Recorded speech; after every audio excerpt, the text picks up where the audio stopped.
The galaxy was wide, endless, and full of powerful species. Some were tall giants with skin like stone. Others had claws sharp enough to cut through steel. Some could live for 1,000 years without slowing down, and then there were humans. Humans were short-lived, fragile, weak. Their bones broke easily. Their weapons looked old compared to the glowing blades and energy cannons of the other races. At every gathering of the Galactic Council, humans were the ones who sat in silence while others spoke louder. They were treated like children in a room of warriors. In the grand hall of the council, where golden light fell from the crystal ceiling, laughter often echoed when humans tried to speak. Alien voices, deep and sharp, filled the chamber. Their words carried pride and cruelty. Humans? One alien general sneered, his scales shining under the light.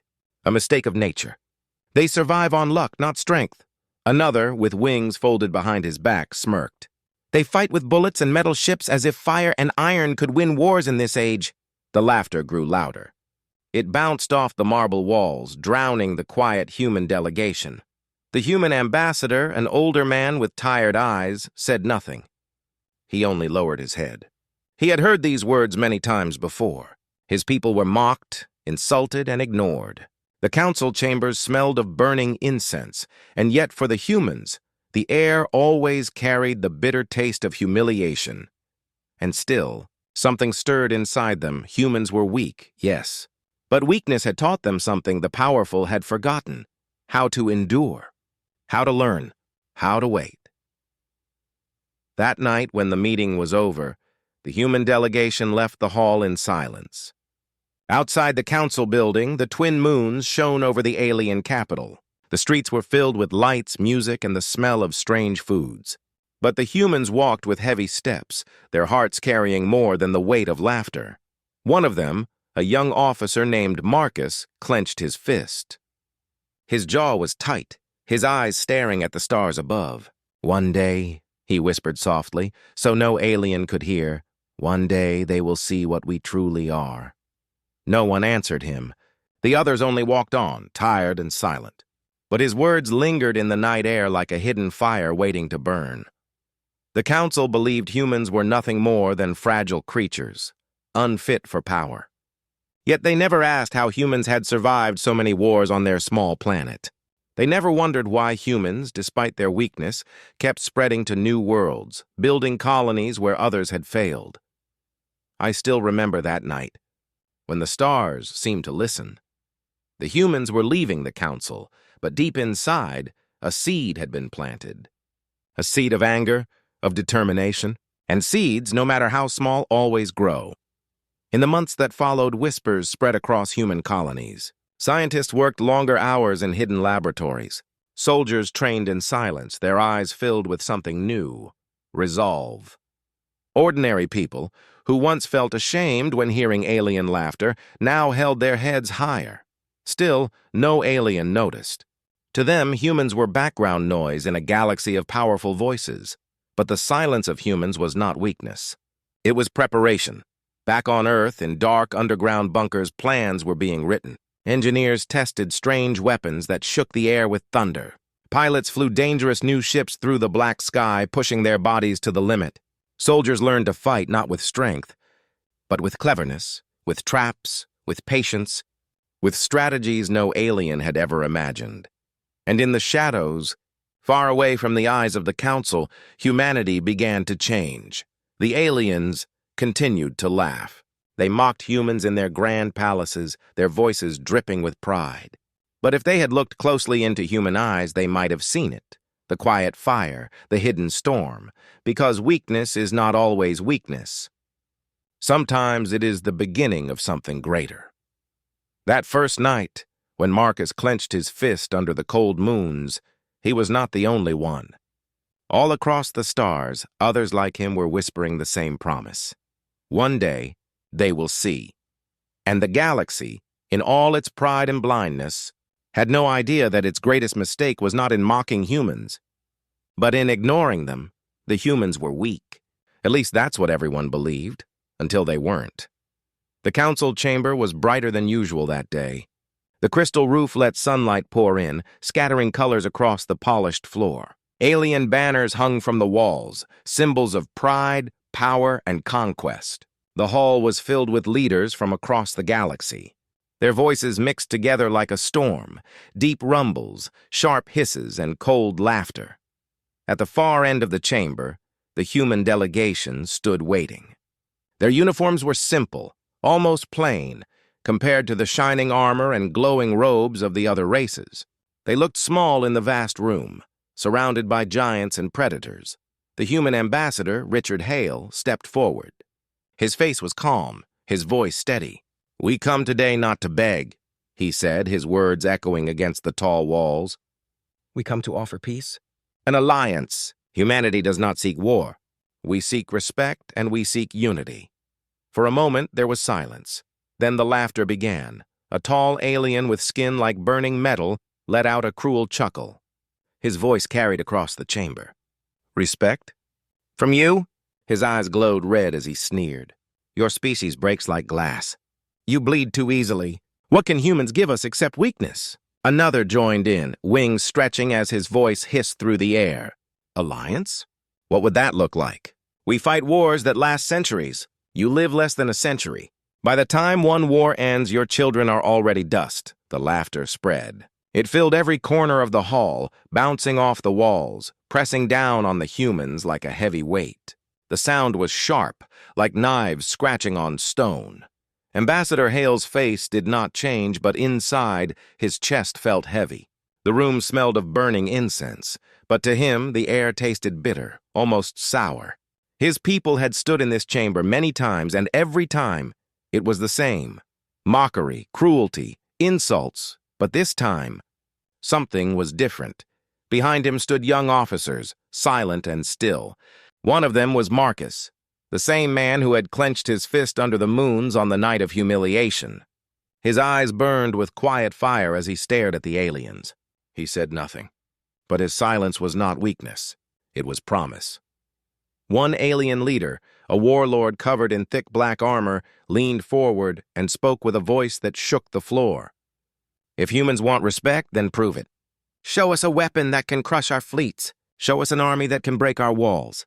Otherwise," his mouth twisted into a cruel smile, "you are nothing but prey walking among hunters."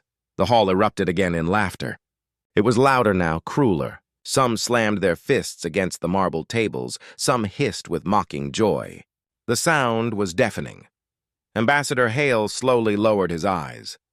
His voice was calm when he answered, though his heart was heavy. "We will remember your words." The aliens thought nothing of it. To them, it was another failed attempt by humans to claim dignity. They left the chamber proud and laughing, their banners swaying in the light. But when the human delegation stepped outside into the cold night air, silence followed them. The streets were alive with music, alien lights glowing in strange colors. Yet for the humans, it felt like walking through shadows. Marcus finally spoke, his voice low but sharp. "Every insult is a lesson. Every laugh is fuel." His hands were shaking, not with fear but with fury contained. "They will regret this. Not today, not tomorrow. But soon." Others looked at him with the same fire in their eyes. Soldiers, scientists, diplomats, all had felt the sting of humiliation too many times. Now for the first time they shared the same silent oath. Back on Earth, the news of the council meeting spread quickly. People were angry, yes, but they were also united. Factories worked longer hours. Laboratories stayed awake at night. Families, tired of being treated as lesser, pushed their children harder, teaching them to be stronger, smarter, faster. And in hidden places, far from alien eyes, projects began. Dangerous projects, weapons that could change everything. The aliens had laughed, yes, but they had also made a mistake. By insulting humans so openly, so cruelly, they had given humanity something more powerful than weapons. They had given them purpose. I still remember that day, the echo of laughter in the council hall, and the silence in human hearts that followed. Silence not of defeat, but of awakening. The galaxy thought humans were still the weakest, but that night, for the first time, humanity began to believe otherwise. The war began quietly. At first, it was just another story on the news screens of the galaxy. an alien empire sending a fleet to a small human colony at the edge of known space. To the powerful races, it was nothing unusual. The strong always crush the weak. And humans? They were the weakest of all. The alien fleet came with burning pride. Their ships were black and sharp like knives cutting through the stars. They expected no fight. They expected no resistance. To them, this was sport, not war. The human colony they targeted was called Eden 3. It was not a great city, just a farming world with forests, rivers, and quiet towns. Families lived there, children played under the twin suns, and the nights were calm with soft winds. When the alien fleet appeared in the sky, the people of Eden 3 looked up in fear. The sound of sirens echoed across the settlements. The ground shook as shadows of massive warships passed over fields and homes. The aliens laughed among themselves. Their voices filled their command ships. "Look at them run," one said. "Fragile creatures," another added. "This will be over in minutes," but it was not over in minutes. The first alien dropships came down like fire from the sky. They landed near the largest settlement, expecting to walk into the streets and capture the colony without effort. Their weapons glowed, their armor shone. They marched forward with pride. Then it happened. The ground beneath them exploded. Hidden mines tore through the soil with thunder, ripping metal and fire into the sky. Aliens screamed as flames swallowed their machines. Smoke rose over the fields, black and thick, covering the suns. The survivors stumbled forward, confused. That was when the second shock came. Bullets. Human rifles cracked in the distance. The sharp sound echoed across the valley. Aliens had never feared bullets before, but these were not ordinary bullets. They were designed with strange alloys, heavy and fast. Piercing armor that had never been pierced. Aliens fell one by one, their proud march breaking apart. From the shadows of the forest, human soldiers appeared. They were not many. They were not the strongest. But their eyes were steady, and their weapons spoke louder than words. They fought not like prey, but like hunters.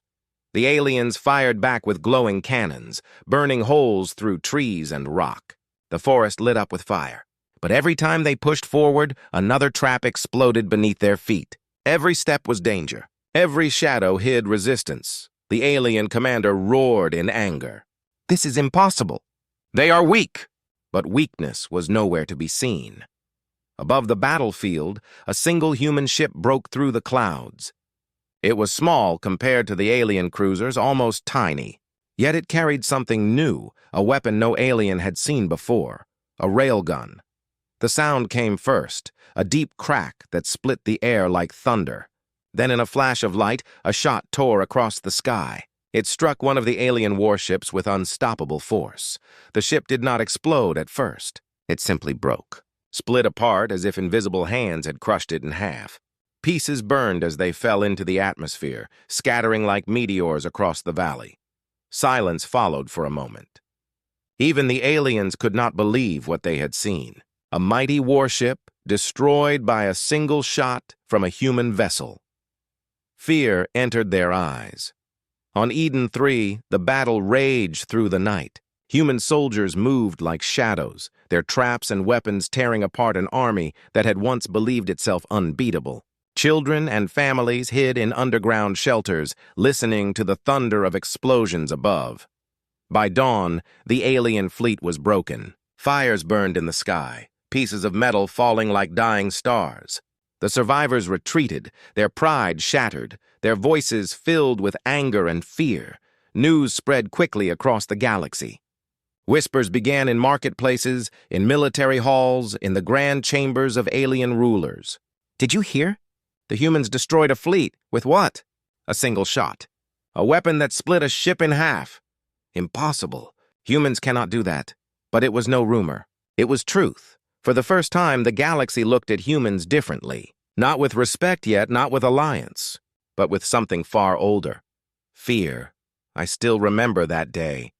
The day the first alien warship fell to a human weapon. The day the galaxy learned that humanity would not remain silent prey. The weakest had struck first, and nothing would ever be the same again. The galaxy could not stop talking about Eden 3. One colony, One battle, and yet it had changed everything.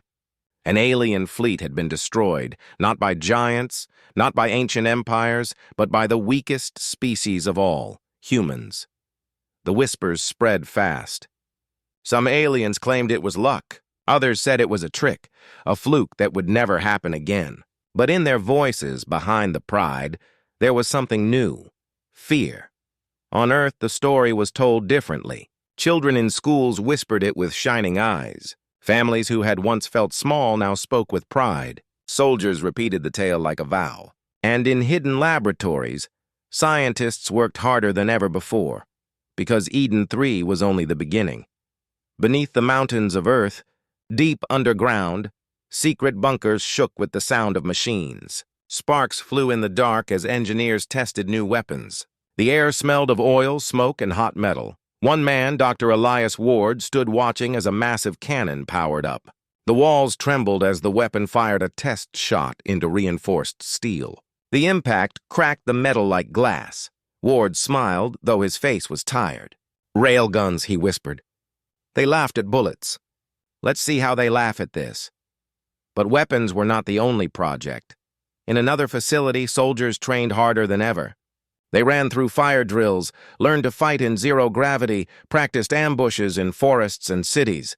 Unlike the alien armies, who relied on strength and numbers, humans focused on something else: adaptation. Every defeat was a lesson. Every scar was a teacher. Marcus, now promoted after Eden 3, trained with his unit in silence. His hands were scarred, his eyes sharper. He was not the strongest soldier, not the fastest. But he was patient, clever, and in war, patience was power. At night, when the training was over, Marcus sat alone, writing letters to his family. His words were simple, yet heavy with meaning. "If you are reading this, then I may not return. But know this, we are no longer weak. The galaxy will remember the day humans stopped bowing. I fight not for conquest, but for respect, for survival, for you." He folded the letter carefully, his hands trembling just slightly. Outside, the wind howled against the bunker walls, but his eyes burned with quiet fire. Meanwhile, far across the galaxy, the alien council grew uneasy. Reports came in of strange human weapons, of training camps hidden deep in colonies. Spies whispered that humans were building something greater, something the galaxy had never seen. The council dismissed some of the rumors.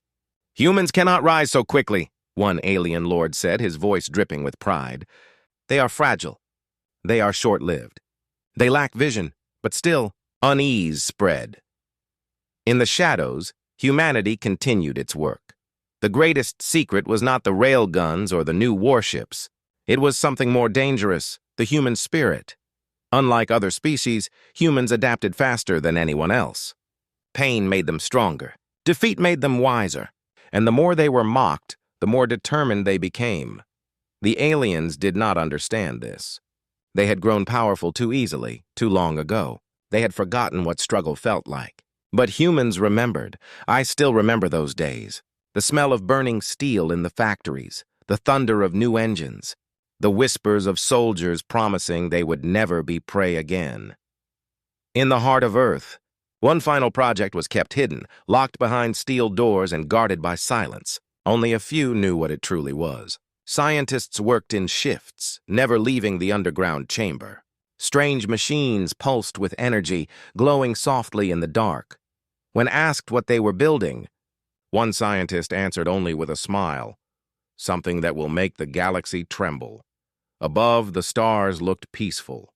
The alien empires slept proudly in their power, believing humans were still too small to matter. But under the ground, behind locked doors, the future was being written. Humanity had been weak for so long. Too long. But now, with every passing day, with every new weapon, with every soldier trained, the balance shifted. The galaxy had no idea what was coming. The weakest were preparing to rise, and when they did, the stars themselves would bear witness. The galaxy had laughed at humans for centuries, but after Eden 3, the laughter began to fade. Whispers spread instead. Strange stories of human weapons, of traps, of soldiers who fought like shadows. Still, most alien empires believed humans were only lucky, A single victory did not change weakness. So when another alien fleet came to test humanity, they came with pride. This time, the humans were ready. The fleet appeared near a human defense station orbiting a small colony world. Alien ships filled the black sky, glowing with power. Their hulls were like mountains of steel, armed with cannons that could destroy cities in one blast. Their voices crackled over comms, full of mockery. "Humans," one alien commander said, "surrender your world, or burn." Inside the human station, silence followed. Soldiers stood at their posts, their hands steady, their eyes sharp. Among them was Marcus, his uniform dark, his face calm.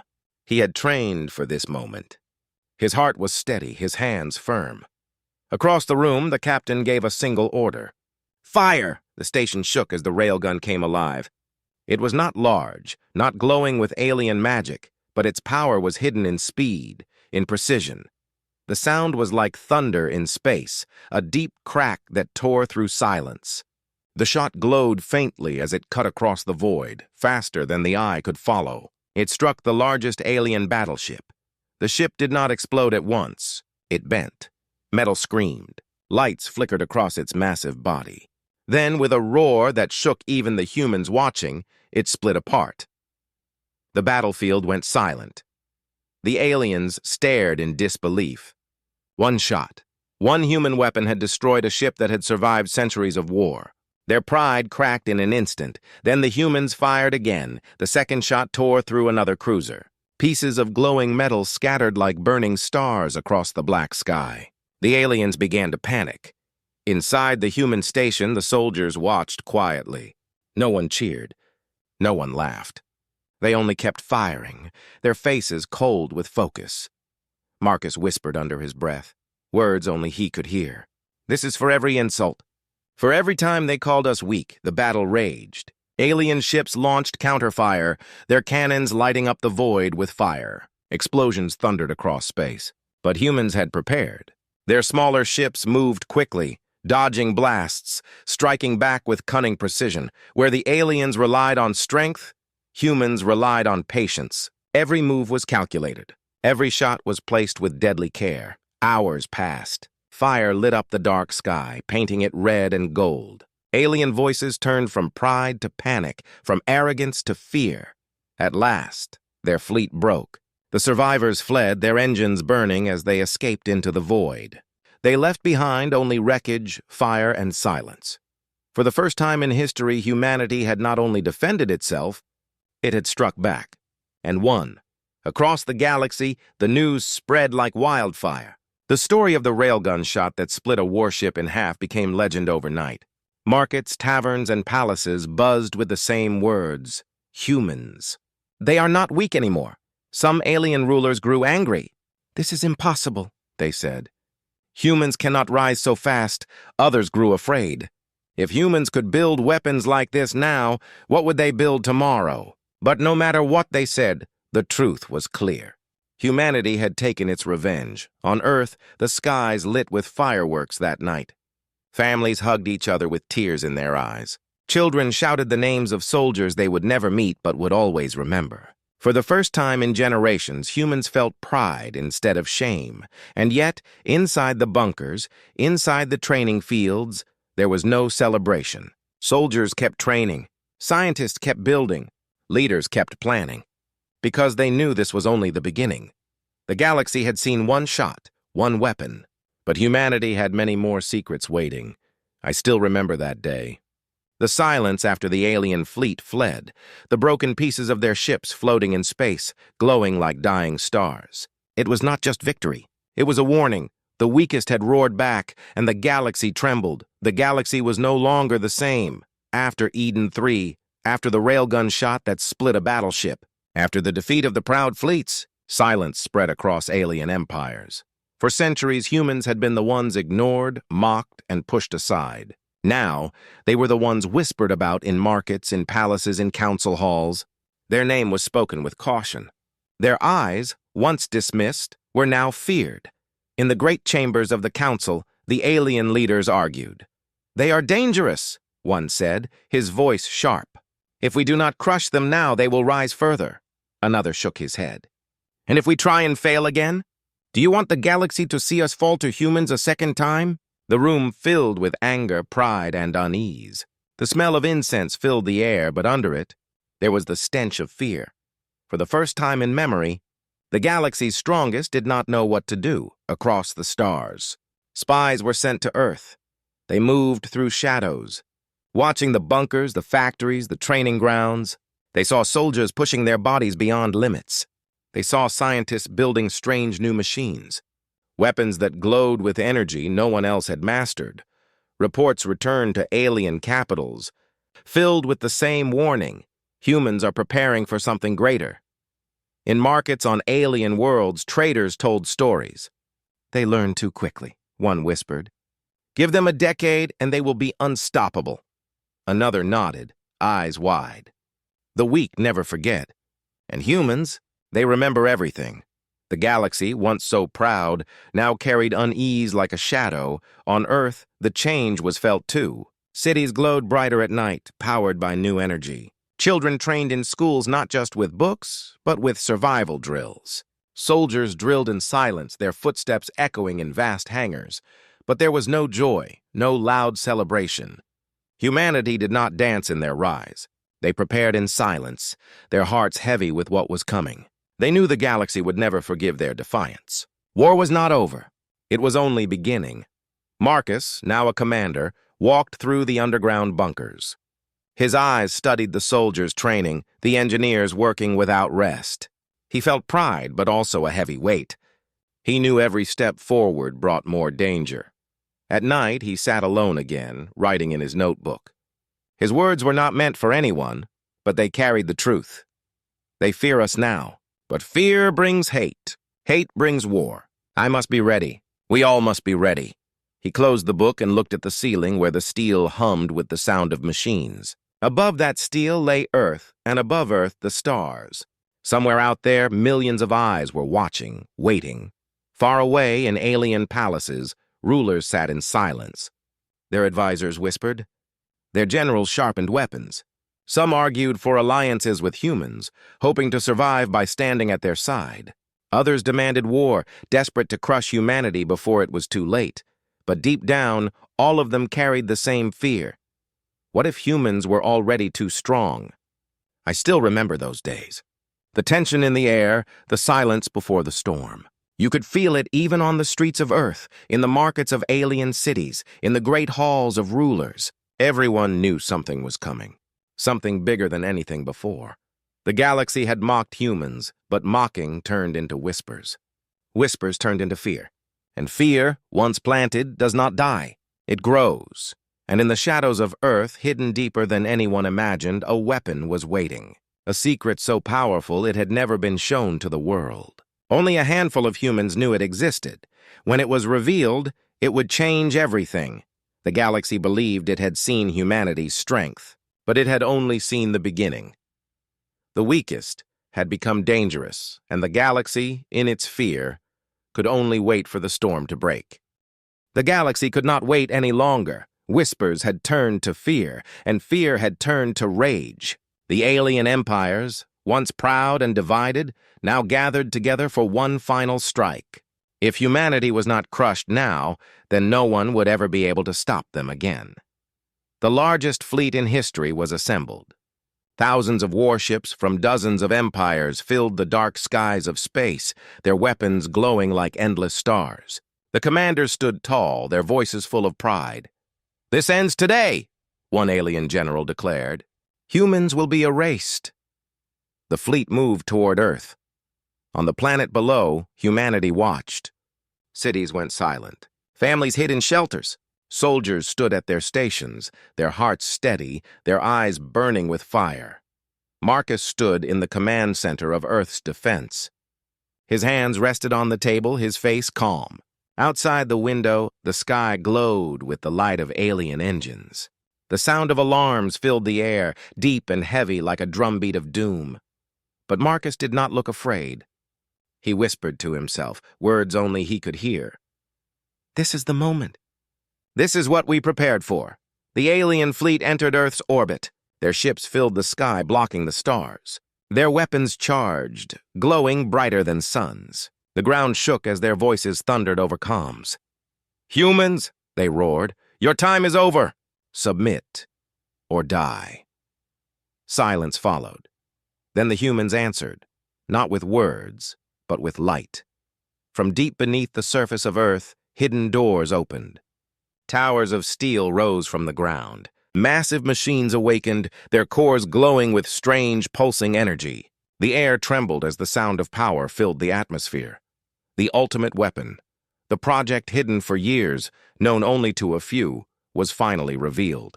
An energy system that combined human AI with the raw resilience of Earth itself. A weapon that drew strength not from brute force, but from unity, millions of human minds and machines working together as one. The first blast lit up the sky like dawn. It struck an alien cruiser, tearing through shields, ripping it apart in seconds. Pieces fell toward Earth, burning like fire in the night. The fleet opened fire in rage. Beams of energy, missiles, plasma, everything they had. The sky became a storm of fire. Cities shook, oceans boiled, mountains cracked.